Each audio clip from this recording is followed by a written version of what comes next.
자, 간단하게 보도록 하겠습니다. 60364에서 얘기하는 이제 감전 보호 방식 중에 기본 보호. 기본 보호는 우선 이제 크게 이제 무의식적, 의식적 이렇게 구분할 수가 있어요. 근데 꼭 이렇게까지 구분 안 하셔도 되긴 됩니다. 자, 기본 보호는 직접 접촉 보호로서 정상적인 설비를 사용할 때 발생될 수 있는 감전으로부터의 보호. 그래서 구태여 나눈다 그러면 의식적, 무의식적으로 구분한다 그러면 우선은 충전부 절연이나 격벽 외양, 아예 충전부에 닿지 않게끔 할 수 있는 방법. 또 닿는다 하더라도 절연이 되어 있기 때문에 감전이 나타나지 않게. 그래서 의식적으로 접근한다거나 아니면 무의식적으로 접근했을 때도 보호를 받을 수 있는 거.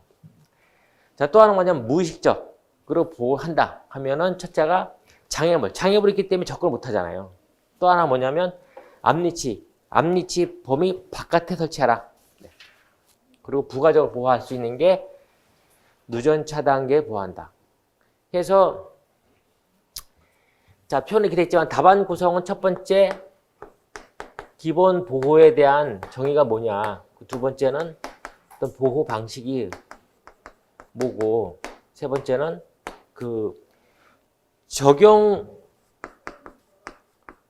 방법은 여기는 직접 기본 보호만 나와 있지만 기본 보호와 간접 보호, 그러니까 직접 접촉과 간접 접촉에 대한 보호 방식을 혼용해서 적용한다. 이렇게 이 정도 보시면 될 것 같아요. 자, 두 번째 보폭전압과 접촉전압의 의미는 우선 보폭전압에 대한 정의는 뭐냐면 구조물에 사람이 접촉을 해서 사람으로부터 걸릴 수 있는 전압을 접촉전압을 하는데, 접촉전압에 대한 기준은 구조물과 사람은 1m라는 거. 그리고 보폭전압은 구조물하고는 어느 정도 이격이 되어 있지만 사람의 보폭이 1m라는 전제를 놓고 봤을 때 두 양다리에 걸릴 수 있는 전압. 이거를 이제 보폭전압이라고 정의를 하고 있습니다. 그래서 첫째, 보폭전압에 대한 정의와 두 번째는 접촉전압에 대한 정의. 이 두 개만 써도 그 한 페이지는 메꿀 수 있어요. 그런데 혹시라도 그림을 그리실 경우가 있다 그러면 지금 교재상에서는 이 대지 전이에 대한 이 곡선이 없잖아요. 반드시 그리셔야 돼요. 교재는 없지만. 그래서 여기처럼 얘가 접촉전압이잖아요. 이런 대지에 대한 곡선에서 사람이 여기 갔으면 딱 좋은데. 그래서 사람과 요거에 대한 요거라는 거죠, 요거. 그리고 보폭전압은 요 두 양다리에 걸쳐 있는 전압.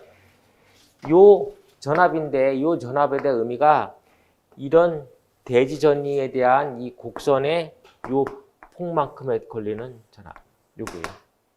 그 전압. 그러니까 이 곡선상에서에 해당되는 요게 바로 1m예요, 1m. 요 두 점이. 자, 세 번째, 마이크로 쇼크와 매크로 쇼크에 대해 설명하게 됐습니다. 마이크로 쇼크는 말 그대로 심장하고 근접한 위치로 부근으로 전류가 통과했을 때에 대한 현상을 마이크로 쇼크라고 하고 있고, 요렇게 형태를 나타낼 수 있습니다. 근데 꼭 이 그림을 안 그리셔도 돼요, 이 그림은. 왜냐면 이거 시간이 걸리는 문제이기 때문에. 그리고 이거에 대한 한계 전류는 10 마이크로암페어. 그리고 대체로서는 등전이 접지 본딩을 한다거나 아니면 절연 변압기를 사용한다는 거죠. 두 번째, 매크로 쇼크. 매크로 쇼크의 경우는 심장과 원거리 부근에서 전류가 통과할 때에 대한 현상을 매크로 쇼크를 하고 있고, 이거에 대한 한계 전류는 100 마이크로 암페어. 그리고 요거에 대한 대책으로서는 부호접지. 결국 뭐냐면 기기의 외함 접지를 하는 게 매크로 쇼크의 대책입니다. 그래서 마이크로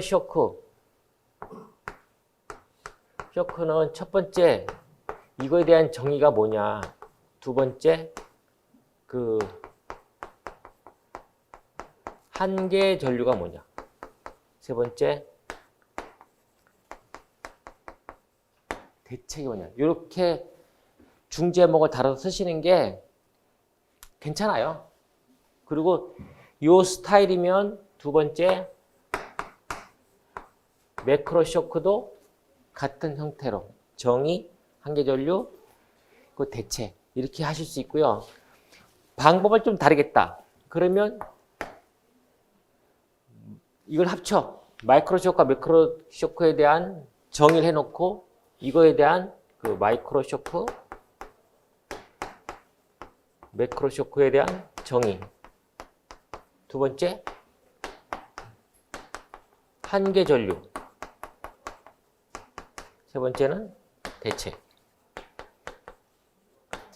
그래서 이렇게 하셔도 상관없어요. 합쳐도. 이 속에서 이제 바뀌는 거죠. 1번 마이크로 쇼크, 2번 매크로 쇼크. 이렇게. 그리고 요거 같은 경우에는 우리가 표로 정리를 할 수 있어요. 표로. 그래서 지금 교재에서는 얘만 표로 되어 있는데 이 대책도 그냥 표로 구현할 수 있어요. 그래서 이게 순간적인 판단이 뭐냐면 내가 서술로 외웠지만 이거를 순간적으로 표로 바꿀 수 있고 또 표로 되어 있는 걸 서술로 바꿀 수도 있어요. 그러니까 서술을 표로 바꾼다는 얘기는 그만큼 내용을 딱 줄여서 하는 거고 채점자는 보기 좋죠. 근데 표로 외우는 거를 서술로 바꾸는 이유는 뭐냐면 표가 잘릴 수 있다. 그런 경우와 또 하나 뭐냐면 양을 좀 늘려야겠다.